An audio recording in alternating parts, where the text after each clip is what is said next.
Today we play golf. Let me show you how we do it in the pros. Welcome to Behind the Golf Brand Podcast. I never miss with the 7-iron. A conversation with some of the most interesting innovators and entrepreneurs behind the biggest names in golf. My friends with the golf clubs. I lived on the golf course. I lived on the driving range. From pro talk You should learn something from each and every single round you play. to fun from on and off the green. Why would you play golf if you don't play it for money? Just let me put the ball in the hole. This is Behind the Golf Brand Podcast with Paul Liberatore. What's up, guys? Paul from Golfers Authority. Welcome to the Behind the Golf Brand Podcast. This week, I am on episode 90. I cannot believe that we're actually on episode 90, which is crazy. I have my good friends Igor and Eric from 24/7 Golf talking about Sims and about what they do. It's actually really cool because they're new to America, and it's cool. It's really cool. I had a really good conversation with Eric last week, and I kind of want to expand on that because it's nice to see new players in the market, especially with what they know and how they can help you guys. So without further ado, welcome to the show. Thank you, Paul. Thank you. Good to be here. Thanks, Paul. Appreciate it. All right, so 24/7 Golf is not from the United States originally, correct? Correct. And I started in Melbourne, Australia. Okay, what year did you do years that? ago? How many? About 6 years ago, actually. Really? Yeah. Let's just rewind everything. Let's just Okay. start this game. Eric, are you a golf pro? I am. I'm a Okay. PGA professional. Yes. Igor, are you a golf pro? Absolutely not. Me neither. Okay, let's just get that out of the way. Yeah. So this is kind of cool. So all right, so Igor started 24/7 Golf in Melbourne. What year is that? 2000 and About 2015, 2016, something like that. I forget. Time flies, you know. Was that your background before? No, I'm actually like IT geek. I've spent my career, IT consulting, projects, like big enterprise stuff. Just fell in love with golf about 12 years ago and kind of got me. And actually before 24/7 Golf, the funny story is, one of my best friends was a cool dude. He's like a ex-professional poker player and he's an avid golfer. And he and I bought a company in Melbourne called Golf Tech, which is completely unrelated to the Golf Tech here in the US. We had that for a little while. That's how I got into golf sims. And then originally 24/7 Golf was started because I sort of saw the craze with those gyms that have no staff that you have like a swipe card and you go in and do that. So I opened that, but for golf. So you get a membership, you go in, practice as much as you want. And hence the name 24/7 Golf. That's how it started. And then it kind of pivoted into an e-commerce business. And fast forward, a few years, Australia, US, I'm here in Dallas. Oh, we're not going to be fast forwarding. I'm sorry. Well, we're going to be time machining a little bit. Okay, so you grew up in Australia, obviously because of the accent. Yes. All that. I would do my Australian accent, but it's really bad. I do only do it to English people to piss them off. But that is another story. So you grew up in Melbourne, and did you play golf growing up? I did not. No, I played a little bit in college, but no, I'm like a soccer guy. I was actually born in Eastern Europe. So you really? Where? So a little place, not many people probably know. It's called Moldova. It's kind of next to Ukraine. My mom's from Ukraine, and I'm like in a tiny little country next to Ukraine. It's like right next door, right? It's like teeny tiny, right? Yeah, tiny place. So I came to Australia when I was. So then you emigrated then to Australia when you were a kid, or what? Yeah, when I was about almost 11. What made you immigrate to Australia? Well, former USSR, not the most fun place to be. Oh, so this is like when the Soviet Union collapsed and all that. Yeah. 91, just as it all. Oh yeah. It's like totally when it collapsed, right? So you guys moved to Australia, but why'd you guys pick Australia?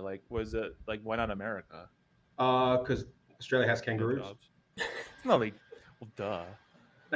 You saw friggin' Crocodile Dundee, and your mom was like, "Oh, yo, we're going there." That's it.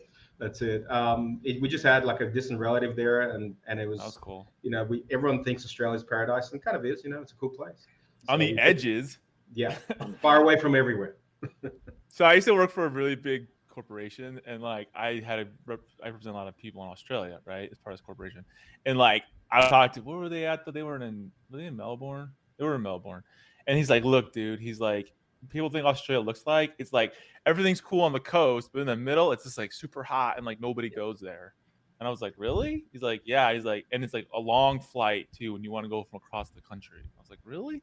Because you don't think like that when you're, I don't know, when you're an American.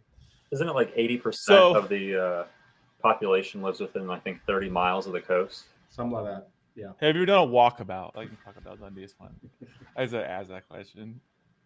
I want to go to Australia like so bad. I think it'd be cool as hell to live there. I don't know. I have a really good friend of mine who lives in Australia. You guys check out his channel too. It's his name is well, his channel's called Golf Rules and Questions. Oh, and like essentially Dave. what he, if you've seen him on Instagram, he's really big on Instagram. I know Dave. I've worked with him in the past. I know. Yeah, he's so damn funny, dude. Yeah. Like, if you listen to the podcast with him and I, you could tell we're friends because we talk crap the entire time. I want to do a show with him. I think it'd be funny, like, to watch clips of like pros and then just talk crap and be like, oh yeah. Definitely shout out to him. He's a cool dude. We work together a bit. He's so nice. Yeah. He's actually from New Zealand. He is. We do hold it against you got- him. We hold it against him. Yeah. But he didn't work for like Golf Rule. He worked for like the PGA version of Australia, whatever they call that. The PGA of Australia. Or- He Is that what worked. it's Yeah. called? Yeah. He's in Melbourne. So how'd you- He lived like 10 minutes from my house. Shut up, for reals. Yeah. I love that guy. He texted me the dumbest stuff, like all these bad jokes, and they're so like he'll do like these punny like. Did he do that to you too? Yeah, Like, he does. you know, the like- memes, with the The memes. Did he do that to you? He does the memes to me all the time. Like he does it like on not what app is that on? You thought you were special. Oh, I did think I was special. WhatsApp. Who's on WhatsApp all the time? Yeah, right? same. Like he's doing the other day. Yeah. Maybe it's the group. That asshole. It's probably just a group like text message. Dude, I'm pissed off now. That kind of makes me mad. I'll have to IM him later. I love that. I seriously love Golf Rules and Questions. He's such a good dude. You guys gotta follow him if you don't, because he's cool as hell. Yeah. And he's so smart. Like he knows every rule. He's like, oh, that's not the right rule. Anyway, so you know Dave. So have you met Dave before? Yeah, no, he worked with 24/7 Golf for a little bit, and we cross paths on the social media stuff and the golf sim cool. stuff and all of that. Yeah, we definitely and we're friends as well, so it's cool. Yeah, he's a good dude. Anyway, sorry to digress there. So okay, so you started when you got out of college, or you grew up in Australia, and when you got out of school, like did you go into IT? Was that like I did IT. Super geek. Yeah, IT stuff. Boring. Good money. True. Allowed me to play golf later, like when I got into golf. You started playing golf in college, and then before I go to you, Eric's a pro. So did you grow up playing, Eric, like your whole life? Like did you go like high school? Yeah. Like Mostly. I mean, I think I picked up my first club at around 8 or 9 years old. My grandpa was an avid golfer and had a neighbor that was an avid golfer, and he gave me like my first starter set of clubs. And where I grew up, I lived right behind an elementary school or primary school, Igor, and they had a huge field, and I would just go hit golf balls back there for hours after school, and that's kind of how I got started. is it in Ohio? Yeah, I'm in Columbus, Ohio. Yep. Yeah, so I can picture this like a lot of grass like everywhere. That's raining. Yeah, rain. Yeah, lots of rain. That's for sure. Did you play in college, or did you go to PGA school, or what'd you do? Yeah, so when I graduated high school, I enrolled into the PGA PGM program. So I didn't necessarily go the college route. You can go the college route if you want to be going to like Penn State, Ferris State, New Mexico State, Campbell. Like those schools offer PGA as like a career or a pathway. And I just went straight into the more green grass, teaching, clinics, all that stuff. I knew school wasn't necessarily my route to go. I mean, school didn't necessarily get along very well, so I knew being a golf pro was kind of going to be my thing right out of high school. And so I took my playability test, passed that, and kind of hit the ground running. And were you teaching then, like after you got out of school, or you like? Yeah, so I did 2 years of about kind of your normal club pro job behind the counter, checking people in, pulling carts, like just every task you could have on every responsibility you could have at a golf course. While I also did some teaching and clinics. And then after 2 years, I realized I could basically make in 2 lessons a day what I would make sitting behind the counter for 8 or 9 hours. Yeah, 8 or 9 hours. I was like, well, I think I'm just going to go ahead and just teach full time. Is that where clubs kind of get you though? Like they think like, oh yeah, come work at this club, but really we're going to make you do a bunch of bitch work, like 90% of the time, right? And pay you minimum wage. And then Yeah, you might get to do one lesson if you're lucky, and you'll make more money on that one lesson than you did the last like 5 hours. I've heard from like a lot of pros. Unfortunately, like, is that like? And by the That's way, you common. went to school for that, so you can be paying student loans to make $12 an hour. Yeah, or fortunately, whatever. going the PGA PGM route, it was significantly cheaper than also doing it. Yeah, like a big at a school, like Yeah. Florida State or some big school. Yeah. When I was But in law to each school, their like own. there was like, I mean, I was older when I went to law school, but like there was kids, let's call it, like they just got out and they know what they want to do with their lives, and they probably racked up like seriously like $500,000 in student loans, like for reals, like because they were living off of it and going to bars, and like I was like, you know, you got to pay that back, right? Like someday. Yep. So yeah, I was able to make money while also going through the schooling, and the schooling being, you know, a sixth, a fifth of what it would be to go through college, if not probably more. Oh, you scratch? At one point, I was pretty close. I mean, I don't play as much now at 36 years old as I did at 22 years old, but I'd probably say if I had to put a number on it, I'm somewhere between a 3 and a 4 these days. If I was a 3 or 4, I'd be Playing- you have no idea. Playing only maybe 8 to 10 times a year right now. So I'm a 24, everybody out there. But listen, this is it though. Like everybody else, I was like, okay, I was good-ish in high school and college. Not good in high school, but like college, I played a ton. And then I got for college, I played a ton, and I got probably shot in the 80s, you know, like low 80s. And then it's like you have a family and you get a job and like all that crap like that. And then you don't have any time to play, and then you become crappy. So that's pretty much what happens. Igor, you said you started this to play more golf. I did. Yeah, and to get better. I thought like gear would be it. I knew gear was. Okay, here's the thing. I thought gear would help me get lower than where I was without practice. I'm not saying it made me better. I think like, you know, but this is my issue. I'd walk into like most guys that could afford golf equipment. You walk into a big retailer and you go, "Hey, what's good?" Right? And the guy's no jack shit, right? And he's like, "Oh, this is the newest driver. It's the best. You know, it's $700," and you buy it and it doesn't do anything. Like my 10-year-old driver does better than this thing. So that's kind of why I started all this. So how'd you two meet each other? I can take that one, Igor. Yeah, go for it. So actually, it was about 10 years ago. So back in 2012, late 2012, early 2013, I was actually living in Australia. So I did, Really? I did what's called a work and holiday visa.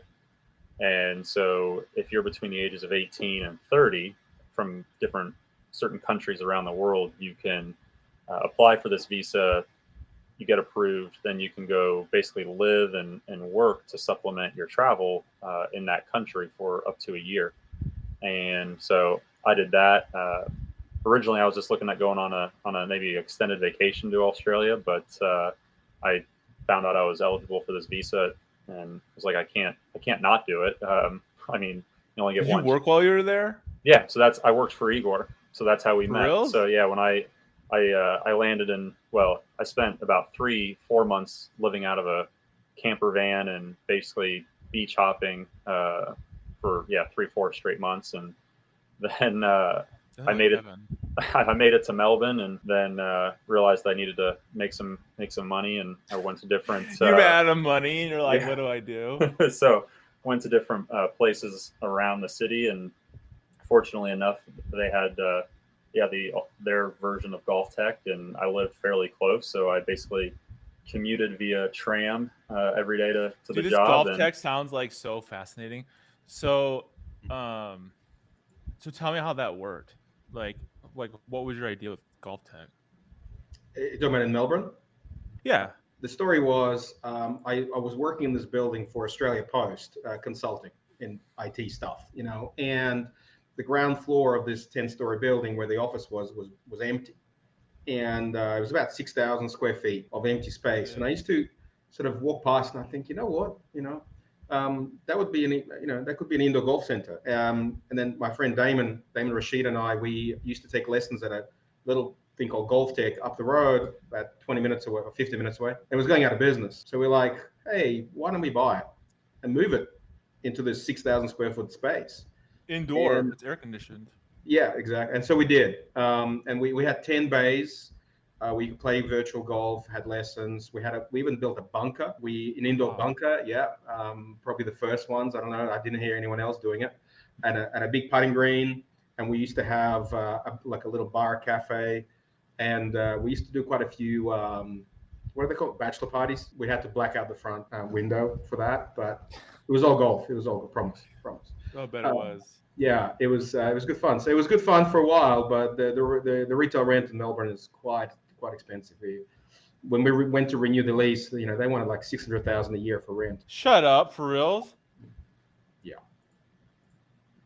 So anyway, Was that Australian dollars? it's Australian. It's like peso. Okay, so that's only like $40 in the United States, I guess. So that's Igor's. Yeah, I wish it was back then. Yeah. So that was golf tech. So let me ask this question: like with golf tech, like how many do you still have it, or do you sell it, or do you close it down? No, so when I opened 24/7 Golf, when I had this sort of idea of these unmanned centers, so I started the first one near my house, which we did well, and then I kind of sold out my share to Damon and the other partner Sam from Golf Tech, and I wanted, my vision was to open like 300 of these, unmanned, no staff. Because the first is it really unmanned? There's nobody there. Nobody there. No, you sign up online. You made cameras and stuff. I had cameras, yeah, and I actually had staff in the Philippines watching the cameras to help out when you need it. I opened my first one, did well. Opened a second one. Second one didn't do so well. Why? It was a bad location. It was up 2 flights of stairs. People didn't want to go up the stairs, and it was just a couple of wrong decisions in terms of that. It was 4 bays, and then basically when I went to close it down, I had this 4 simulators, and I'm like, what am I going to do with them? So I think I listed them on Facebook Marketplace, and I sold them really quickly. And I thought, hey, that's an idea. What year was that? I think that was around 2016, 2017. So Eric, what'd you do for Igor? Did you work at the sim place? Yeah, so I worked at the Australian Golf Tech, and it's funny we say Golf Tech because obviously there's the U.S. Golf Tech, there's the Australian Golf Tech. They didn't have anything to do with one another, but they knew of each other. Yeah, I worked behind the counter a little bit, did some lessons, did membership sales. That was kind of my kind of role, is kind of doing all 3 of those things. I was not a good barista in the slightest, so I didn't sell too many coffees. But outside of that, yeah, just doing those responsibilities and hitting golf balls. Yeah, that'd be fun. I'd be there all day. Yeah, I'd hit golf balls, and kind of it was like I said, perfect location for where I lived in the city. I was basically living in a hostel for 6 months, and did that. Went to work for him. The gym that I belonged to was right around the corner from where the. It's like the perfect life, right? Like, yeah, it wasn't bad. Oh, I work part-time at this golf sim place. I'd go to the gym, and then I would go surf or go to the beach. Eric used to volunteer for the bachelor parties a lot, though. I bet he did. Pick me. He's like, I don't know why. Like, oh, never mind. I can't do that. Okay, so you started 24/7 then when? So around that 2016, 2016 when I opened the first one, maybe 2017 I opened the second one, and then I shut it down after about 4 or 5 months from, I think, in a blur. Okay, so then 24/7, when did that start? So when I shut down my second one, probably 2017, and I sold those simulators I had, and like all. You're like, oh, this might actually be something. Yeah, well, yeah, and then I got introduced because like nobody was doing this back then. No, there really wasn't. It was early on, and I started off with TrackMan, and then we had a parting of ways, and I kind of didn't have any launch winners, and at that time, I knew that Joe Assel, who's the founder of Golf Tech USA, and we stayed friends. Amazing guy. And I called him and I said, "Hey, have you got any launch winners you can sell me?" And he introduced me to SkyTrack, and then I bought some for my centers. Then when I sold those 4, I called him again and said, "Hey, have you got another 5 you can sell me?" And they did, and I sold those, and kind of it just started going. So back then, in Australia, because it's only really, I started this stuff in 18, right? What I do, and so but there was nobody doing this. There was nobody. Like there was like the big company. You might be able to go to like whoever. There's no miniature launch monitors back then. There was nothing. Like you had $15,000, you could get a launch monitor. Even more. We used to. So people came to us because we were the biggest in Australia. People used to come to us and say, "Can you build us one?" And we actually opened several businesses for other people, but they were like $30,000, $40,000, $50,000 just for the one bay. etc. And then what Skytrack, when they came into the market, they made it affordable for so many people. And then obviously since then, other companies have entered that space, and everyone's been sort of brought that price down and have been quite successful with it. So, but in Australia, was there anybody doing it really, or no, not at all? Not really. There was maybe one other company doing. No, there was definitely one other company doing sort of the big fit outs. And I didn't want to do those sort of high end fit outs. I had a different idea in my mind of what I wanted to do. Like the everyday person that could afford it. Yeah, I wanted to make it. My whole vision with 24/7 was affordability. I mean, when I did the indoor, that unmanned centers, I used to charge $12.95 a week for unlimited practice. It's like nothing. Yeah, it's just like less than a bucket of balls back then. So there's a bucket of balls now. True. True. There's my mic. Like, what made you like? What was the aha moment for you? Would you say? Well, it was funny. So when I used to charge $12.95 for unlimited practice, the biggest challenge with that business was I had people that kind of refused to learn how to use the damn thing. They call me up, I can't switch it on. I was like, there's a button. The Skytrack has one button. They couldn't switch it on. They literally couldn't switch. I'm like, there's one button on the entire device. Just press the button and it switches on. The lights come on. That's working. It was 24/7 golf because Igor was up 24/7. Yeah, pretty much. Yeah, he was 24/7 tech support. and it was just so frustrating. And then when I sold those 4, and then the next 5, like no one would ever call me. They work it out, because they spend like $5,000-$10,000 on kind of the whole setup. They work it out.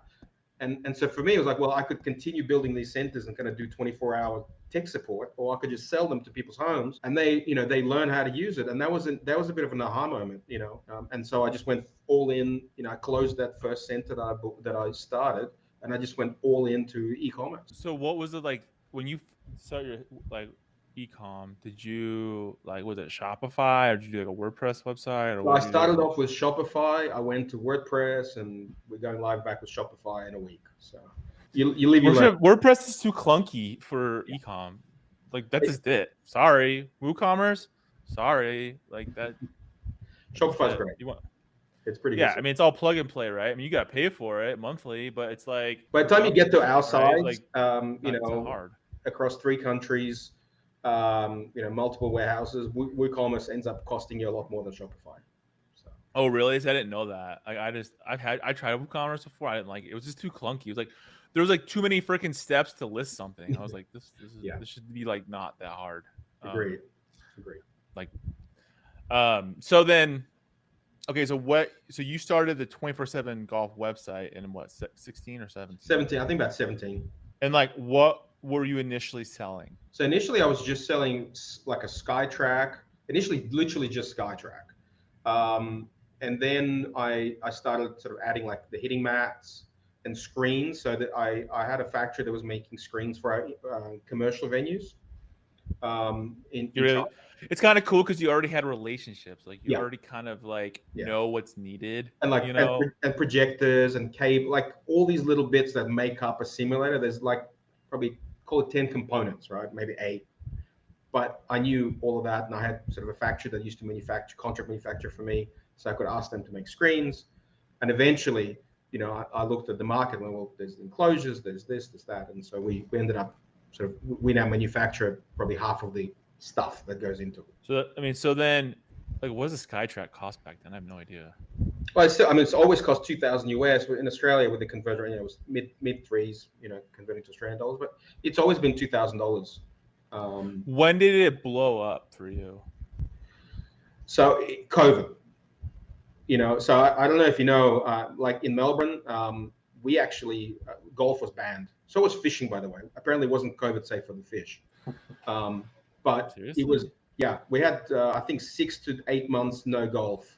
And so, I mean, it went crazy specifically in Melbourne, but it went crazy everywhere. And just before COVID, I was in the US at the PGA show when FlightScope launched the Mevo Plus, if you remember that. I think it was, 3 years ago or something? 2020. 2.5 years ago, right? And so I know the COVID years all blend in together. I agree. I agree. I can't do math. I'm like, wait a minute, what grade was my son in? I can't figure it out. And so I went to FlightScope, and we formed a good relationship, and I started selling FlightScope as well in Australia, the Mevo Plus. And there was this moment where I was actually in India in March back then, and I left During COVID year. Yeah, so I was there the How'd day you get in there? I was leaving Mumbai the day they locked India down. So I've got this video of Mumbai airport with like 5 people in the airport. It was like a movie. Like when, you know those zombie movies where like there's no humans left. It felt like that. And so when I go back to Australia, I realized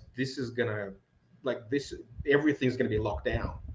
And so I For the first time in our whole life. Right? Yeah, and so I begged, borrowed, and almost stole money just to kind of buy inventory as much as I could. And at one point during COVID, I ended up being the only one who had inventory anywhere in the world. So we were selling, across the whole world, and kind of got our name really in the market, and Facebook groups and forums and stuff like that. Because nobody could find anything, right? People like manufacturing wasn't really happening, so like whoever had it. Yeah, I had people like from Germany, emailing going, "I'll pay you double, I'll pay you triple." Like it was just because no one knew how long this was going to last, and every country had their own rules and stuff when it came to like. And now we didn't gouge, we didn't price gouge. We just said if you pay us what we charge in Australia, which was a little bit more than US because of the conversion and the shipping. And you guys pay for shipping, and then we'll take. And so there were people listing, buying. They would get one on, and then listed on eBay for like double the price, and we didn't do that. It was like gym equipment and bicycles and tents, like that was like triple, quadruple the price. Seriously, remember that? Yeah. Like even if you looked on like OfferUp or like Facebook Marketplace, like people selling like those like dumbbells that you can like switch the weights to it. You know what I'm talking about? It was like $1,000. I was like, I don't need to work out that bad. Yeah, that's right. So that was our moment, and we grew like crazy. And then I saw, how much there is in North America, how much there is in Europe that we could be doing, and slowly the wheels up here started turning, and plans started being laid, and all of that, and here we are. So where do you sell at right now? Don't say worldwide, but No, I mean, so realistically. So we have Australia, New Zealand, which we obviously fulfill from Australia. We sell a bit here, of Southeast, right? The United States. Yeah, so US, Canada. I have a warehouse in Luxembourg and Belgium with a partner. Wow, so we sell all of EU and UK. Holy crap! You're everywhere. I told you worldwide. You asked me not to say it. I know, but I don't want you to be like, "Oh, we're worldwide," and it's like, "Oh yeah, we pay like $3,000 to ship it." We don't sell. Well, you really are, because you have like warehouses and stuff in other places. We don't sell in like, South we ship in the America. United States. Yeah, we're not in South America and Africa. Yeah. True. That's crazy. Yeah. So like in 3 years, you've like your expansiveness has increased tremendously. Yeah. Moving to the US was a big part of it. I mean, the market here is. But you physically moved too. You were not like, oh, I work out of Australia. Like, dude, this guy moved to the United States. Well, let me tell you, it was even more kind of crazy than that, because we couldn't leave Australia, right? You have to get a special permit to leave, and so right. Yeah, I remember that. So I leased a warehouse, I bought a car, I leased a house, and bought furniture from Australia. Got on a one-way ticket and got here to Dallas. My wife and kids came 2 weeks later, and we just started life, But it was literally like leasing a warehouse and a house and everything from Australia was. I would tell people, and they think it's a scam. I'm like, no, I'm actually coming for real. You had to enroll your kids into school, all that stuff. Yeah, everything from Australia. So it was your whole life. You were ready to like move your whole life. Mm. But okay, so what made you come to the United States? Like, is it the biggest market? It's the biggest market. I love the and your podcast about the brands and the kind of entrepreneurial spirit, and I think that no one can really match that. No one in the world can match that except here in the US. And I love the attitude here. And golf is like a big deal. And I love sort of the industry here. But to give you a comparison, like Texas, where I am, Texas alone, it's bigger than Australia's population. But in terms of golfing, like participation of golf, Texas has 4 times as many golfers as all of Australia, just Texas. And if you take it one step further, so if you take so in the United States, about 8 to 10% of the United States golfs. And So there are the same amount of golfers in the U.S. as there are people in Australia, maybe more. Yeah. I think it's like 28, 29 No, million. it's the latest figures are something like 34 million golfers in Okay, so it's up. US. Yep. Australia has 27 million people, I think. So then you're like, you call Eric up and you're like, yo, I'm moving to the United States. Yeah, that's exactly what happened. Send me a message on. Hey, what you doing? I'm moving to the US. Yeah. He's like, you want to come work for me? And you're like, who's this? Well, we had always coffee. We had already. Yeah, I can't. That's exactly right. We stayed in touch over the last decade or so. Yeah, because you're buddies, right? Yeah. Like to see what's going on.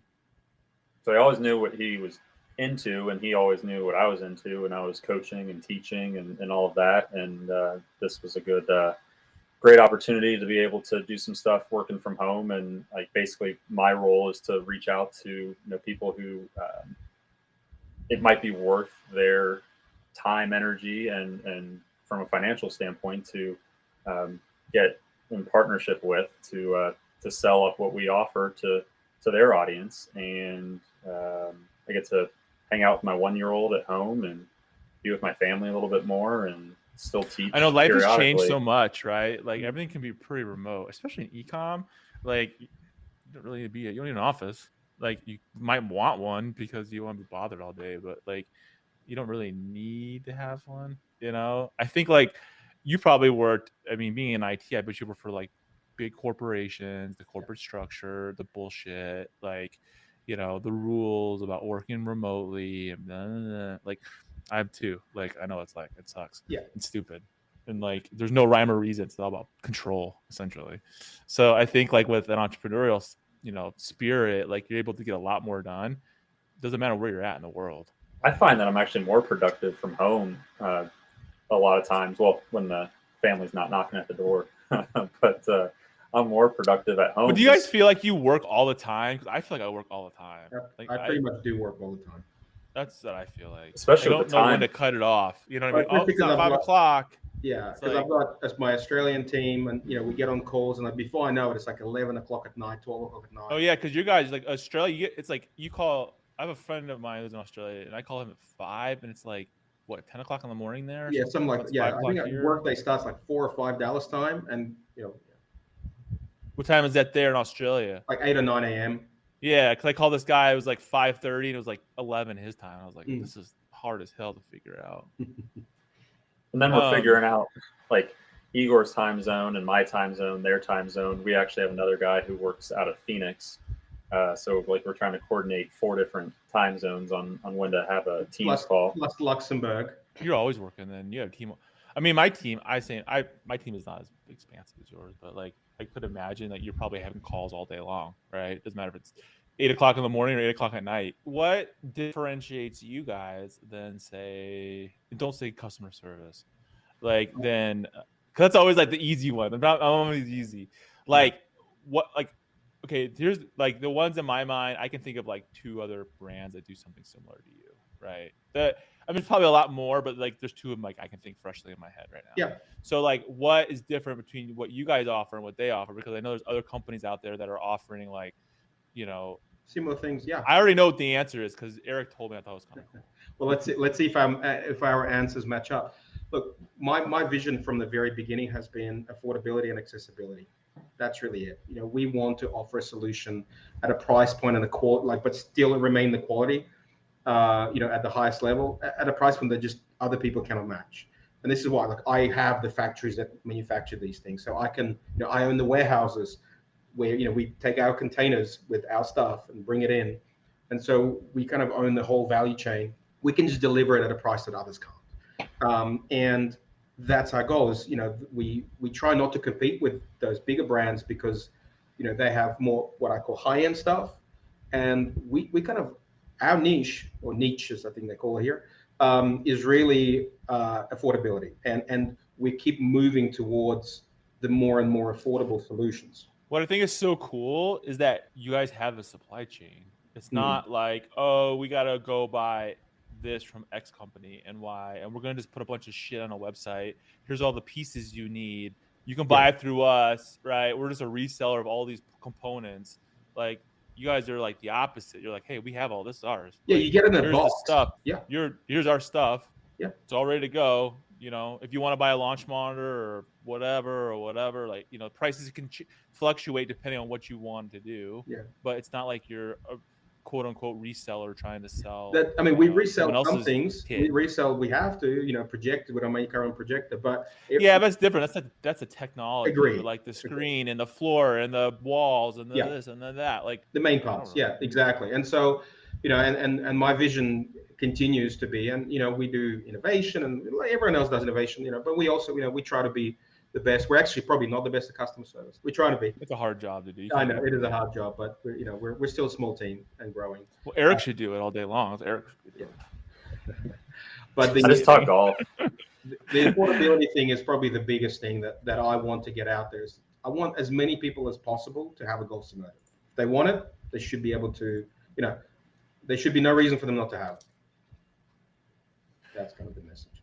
What's your biggest like selling thing you have? Like, what's the most popular thing on the 24/7 site? Well, up to this point, probably we've been selling a lot of Mevo Plus packages. You know, with the golf club, you can play 150,000 courses, and the enclosure and the project and everything. You know, and that's been the main thing, again, because most people look at that, they compare it to what they kind of think it should cost. You know, so we have people go, well, I thought it's between 15 and 20 grand, whatever the number is. You know, it's like around 7. And so that's been a big. And that's including the price of the Mevo Plus. Yeah, Mevo Plus, Mevo Max, Plus projector, stop, I mean, everything. that's smoking deal. Even the cable, the HDMI, everything. And I think Igor kind of went through that pretty quickly because, I mean, you can play up to 150,000 courses. Like, so you'll never get bored. It's kind of like the living in Australia. You could go to a different beach every day for your entire life and still have beaches left to go to. And this is kind of the same thing, but playing golf from your house. Okay, so I have a Mevo Plus and I have a Garmin R10, right? So my question is, though, to you, I don't really know. Like Mevo Plus, like this is kind of update recently, right? Where it has like more features or whatever, like with ball spinning and. But like, is that like the base? I got to pay another like X dollars for that, right? As a Mevo Plus person to use that, or is that 150,000 already pre-built into? No, that's kind of separate software. That's called the Golf Club 2019.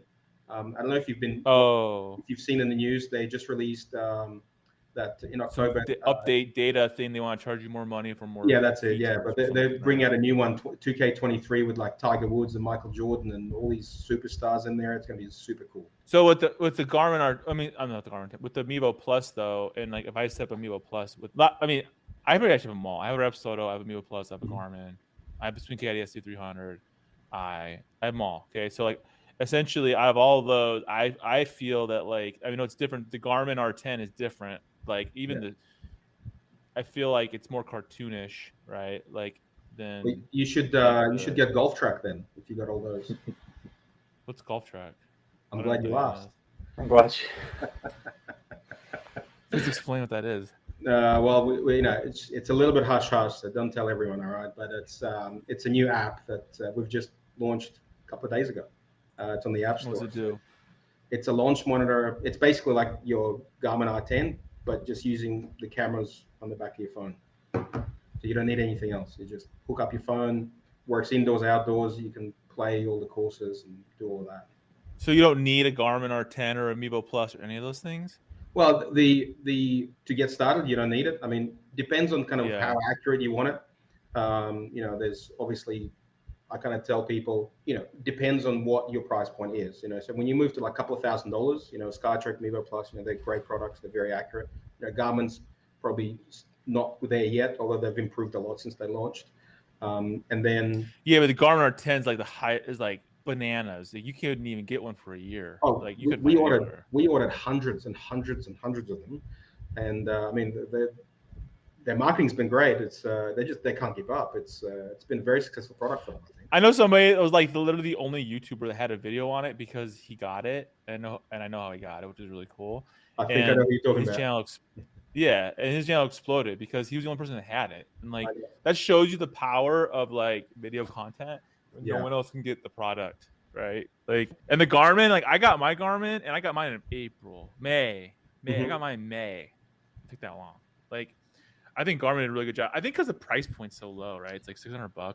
So this is the thing that's the important thing, right? It's we've gone from like what 6 years ago you'd have to pay 20 grand, 30 grand for a simulator. Now it's like hundreds of bucks, like $600 plus setup and etc. $3,000-$4,000 you have a full setup. But that's the biggest leap where I think it's cool what you guys are doing, because like essentially I have all these stupid things, right? That are cool, whatever. But like, where am I going to use it at? The driving range, right? Like, oh, I don't have a simulator. Like, do I want to build a simulator? Okay, if so, what do I do? Like, I think a lot of golfers have that problem where they're like, okay, I have this thing, but I have a basement, and I guess I'll shoot in a $200 Spornia net, or something like that, like, or in the backyard. But like, I think you have two types of golfers. Like, you have the gearhead that wants like pinpoint precision, will pay the whatever. And you have the guy who's like, I don't give a shit if it's close enough. Like, oh, that's not 5 yards farther. Like, and that's what I think. And with this resurgence that golf has had, and all these new people that have entered the market, right? Entered the golf market, they're not your single-digit handicappers. They're beginners and people who hack around. And they just want to have fun. And isn't that the best part about golf, is to actually have fun with it? Maybe just forget the your spin number for a minute and just enjoy it. Yeah, I mean, how do you even get the practice if you don't you can take it to I don't know. I think that's like the gap, right? Like, essentially what you guys are starting to fill is that you can do that at home, and we make it affordable. If you're already going to spend on the Mevo Plus, you don't even have to have a Mevo Plus. You can have a Mevo. You could have whatever the hell you want. It doesn't matter. And that's but I mean, sorry. Go ahead. I was going to say, that's the idea with Golf Track, right? You already have a phone, right? So you download the app, and all of a sudden you can play, and if you get, obviously from us, the enclosure and all the setup for a couple of grand, all of a sudden you can have that simulated experience at home. Now, if you turn into a gearhead and you say, I want my accurate numbers and all that, you just buy a Mevo Plus or a SkyTrack or whatever other product that may tickle your fancy for two. But there's like diminishing returns. Like, this is what I found is like, I'll take a Mevo Plus or a Rapsodo, and I'll go head to head on a $50,000 simulator, right? And like, honestly, the numbers are the $50,000 simulator is way closer, right? But I mean, you're talking like 5 to 10 yards difference in accuracy. It's like, does that really matter? Like, do I really care? I can tell you, so I've been to Scottsdale a couple of times, and we tested the robot with the apps with Golf Track against a GC Quad and a TrackMan 4. And the difference between the cameras on your phone, which is a $15,000 unit. Yeah. So the difference between the cameras on the back of your iPhone and a $20,000 to $25,000 piece of kit is like 3%. But what about like what's in the Rapsodo or like the Rapsodo is very accurate. I've tested it. I think it's a good product. I mean, it does. It works outdoors, obviously. And when I was developing Golf Track, it's been 5 years in development, plus 5+ years. We initially just launched it as a beta, an outdoor version, but everyone wanted to use it indoors. And so we kind of went back to the drawing board and had to rebuild it. Well, that's what it is, right? No one cares about using anything outdoors anymore. Like, essentially the money is in indoor cheap. Cheap meaning not cheap, really made, but affordable, where people can afford it. Affordable, and you can hit it indoors, in your garage, in your house, in the basement, and you're not out $1 million. You're out like $5,000. And that's if you buy a nicer unit. Yeah, and you don't want to end up on the golf net, like home DIY golf net fail videos. As I've started here, they're hilarious, dude. As I've the started guy here, hits it straight up and it hits a hole in his ceiling. Like, that's some funny shit. I've never seen so many of those videos since I've been on board here with Igor, like trying to figure out doing the due diligence and figuring out what other people have tried and done and experimented with. Like, I've seen so many of those videos, and it does provide a good entertainment value throughout the day. But then also, man, it's like I just want to help them out. A starter kit, right, would be how much? Like starter, like without a Mevo Plus, I guess. That's $2,000. So let's say like a starter, just basic. Starter, somewhere around. So with projector included, you're talking about between $3,000 and $4,000. It's not bad. That's projector enclosure, hitting mat, cables. Yeah, projector's expensive, right? Projector's about $1,000 of that. So yeah, and golf flooring is expensive. Like people don't think it is. Like fake grass is expensive as hell. Like It is, but fake we actually we have a really good Home Depot solution to build up the floor and then lay grass over. It's very cost effective. Again, I just want to make it affordable. Like it's, Well, it's the key, right? Because that's the demographic. That's who you want. It's like normal guys and gals that would like to have something like this, but they don't want to spend 10 grand on some or more. And a lot of guys, they have to get it past the Minister of Finance, and there's the conversations of like I got one too. 20,000 is a very different conversation. I mean, I got a Minister of Finance. You let me do this for this half, but like that half you don't get to see. I'm like, it'd be cool to put a simulator over there, but I don't know if it's gonna be able to work out. I mean, it will fit. I just gotta. I'm like, I need a bigger space. Maybe next year, but then I don't want to lease anything because I think it's expensive. So whatever, keep costs. You don't need that much. A single car garage. Like think of a space. Yeah. So like, Eric was telling me that last week, right? So like, okay, so what's the dimensions of a at home? You need 10 feet of space. You need 9 feet of height, and 12 feet to plus of depth. You can get away with 12 feet even. And that's it. So it's like literally think of a single car garage, and that is the space you need. And in fact, we have a lot of people that put it in their garage. So 10 by 12 by 9. By 9, yeah, that's the minimum, pretty much. Because so Eric and I were talking about this the other day, like with like Amiibo Plus, you put that behind you, right? Yeah, you so need more space. Like, you need like 15, 16 feet with Amiibo Plus. Yeah. But Skytrack, for example, it says next to you. you put on the ground right next to you, right? Yeah, so you don't need, as long as you can swing a club, you're okay. Or golf track. Golf track goes behind, but it doesn't have the same depth as a Amiibo. Right? It's 4 feet behind you, behind the shoot. And but isn't the Amiibo like 6? I thought it was like 8. 6 or 8. Right. 8, and it needs 8. 8 plus another how many in front 8. of you? So now you're talking like 18 feet or 20 feet or something. 16. You need 15, 16 feet. Yeah, I think it's ideal for somebody who has a garage, like the one garage bay. I mean that'll work. And we literally built one bay specifically for the garage, so you can drive your front of your car and you can open your doors without the simulator being in the way. For that reason, I put that in my house in Melbourne. It's in one of our promo videos. I put the car in there because that's what people want. They just you don't have to dedicate a space.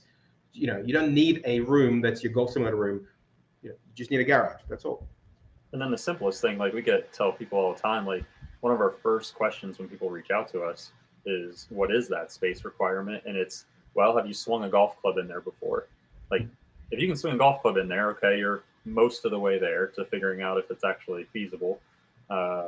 If you have a 7-foot high ceiling and a pitching wedge would put a hole up there, well, it may probably not work and we need to find another solution. But that's the first thing to do is figure out. Aren't most garages 10 feet tall? Like I think 9 or 10. 9, yeah. On new builds. And the good thing too, like I tell this story all the time. Like we had someone who had a 20-foot high garage, and they were worried because they had an electrician come out and say it was going to be $4,000 to do wiring from the ceiling, drop it down 10 feet so that you could actually get the projector to work on the screen. But it's like our projectors actually are housed inside of the enclosure. So you don't have to really? Yeah, so you don't have to put the projector on your own ceiling, your roof. So technically you have a kind of a portable unit, right? I mean, really, if you, not portable, but like if you wanted to move it and not keep it one spot, you're not drilling more holes in the ceiling and doing a bunch of crap. Again, we got videos of me by myself doing it, putting one up in 15 minutes and taking one down in 7 minutes, like 6 seconds. Wow. For real. Yeah. It took me a little longer, but still, it's. Where's yours at, Eric? Mine's on the way. I'm actually going to be teaching, a bit indoors this winter, being up here in Columbus. So, with my students, and I'm going to get one set up and in the basement or the garage. So I have 2 places. I have a facility that's a golf course and driving range that I'll be able to put one in, and then actually I got offered an office space to be able to teach out of. So, for PGA professionals and coaches, like. We have other affiliates who are PGA professionals that they use their garage, and that's where they have lessons at in the winter, like in Chicago. And it's like another way for the PGA professional to if you No, generate it's really income. smart. I think it's really smart what you guys are doing. Or Like- in Dallas like I during said- summer when it's within 100 days or 111. 100.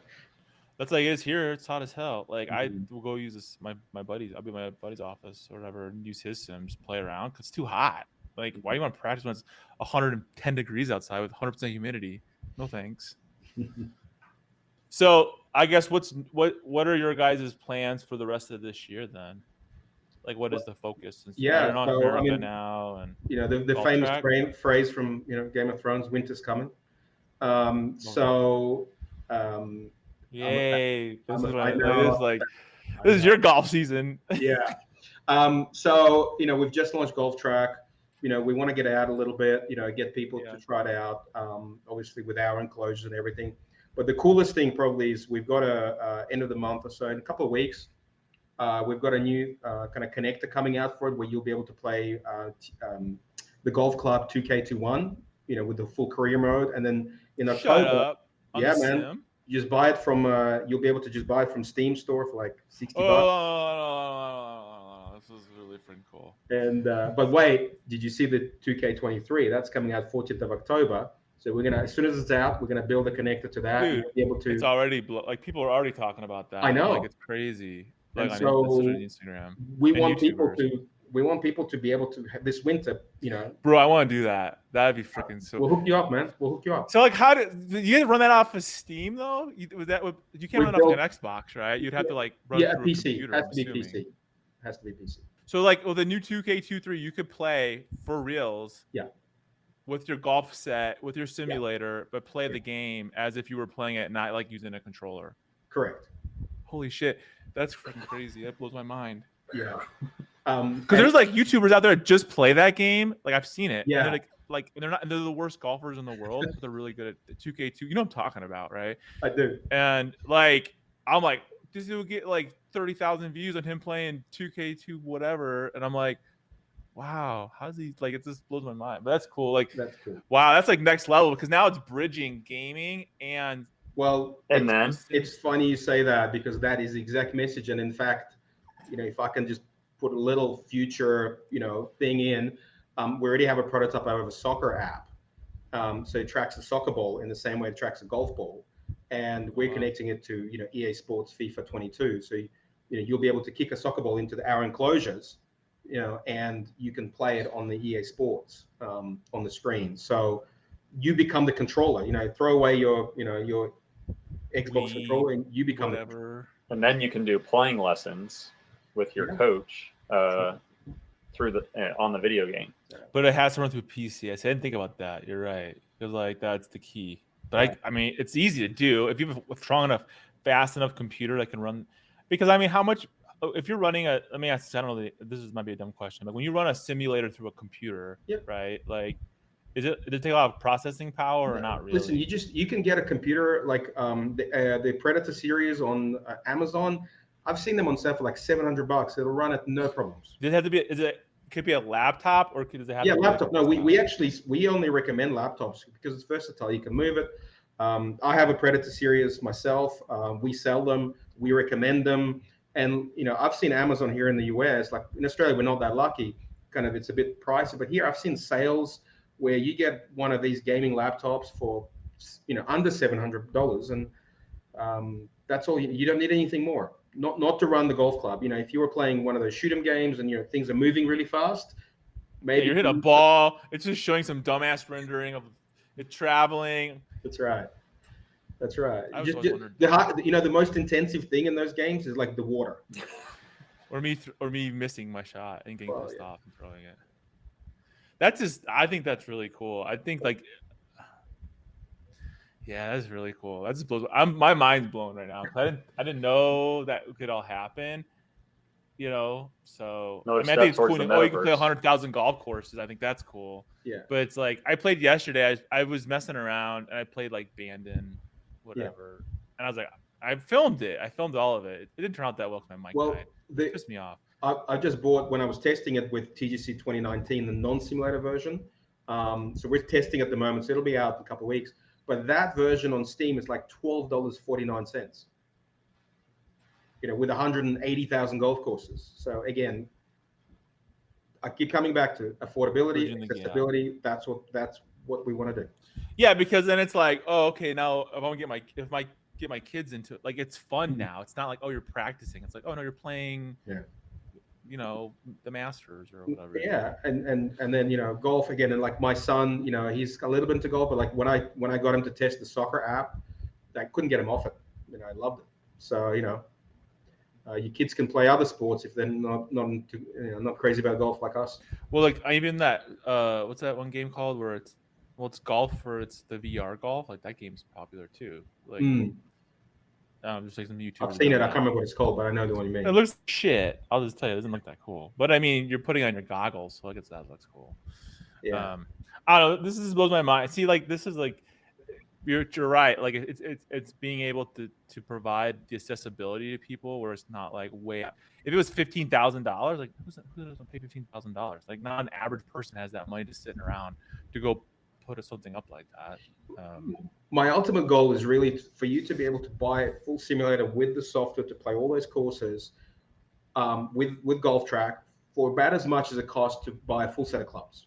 Like to me, if you are into golf and you can justify a set of clubs. What kind of clubs? Like a PXG kind of clubs? Maybe not a PXG. Stratus at Amazon. Maybe more like maybe like a TaylorMade, Callaway. Let's not go PXG or anything, just. Okay, so like $3,000, $4,000, $3,000 essentially, right? My magic number is between $2,000 and $3,000.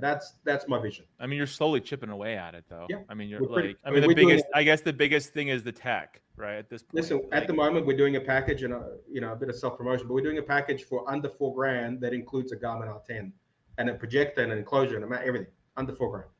So we're getting real close. When you resell the tech, right, like a Garmin or but you're stuck on prices on that, right? You can't. Like under agreements and stuff, you can't be like, oh, we'll sell for $100. Like it's not gonna happen. There's agreements. So you're limited to how what you can discount for you as a package is what you can control, not what. Yes, the stuff we manufacture, we can control that. Obviously, we set the pricing, but the like especially the tech, like projectors and launch monitors, they're pretty strict like map pricing, so minimum advertised price and stuff.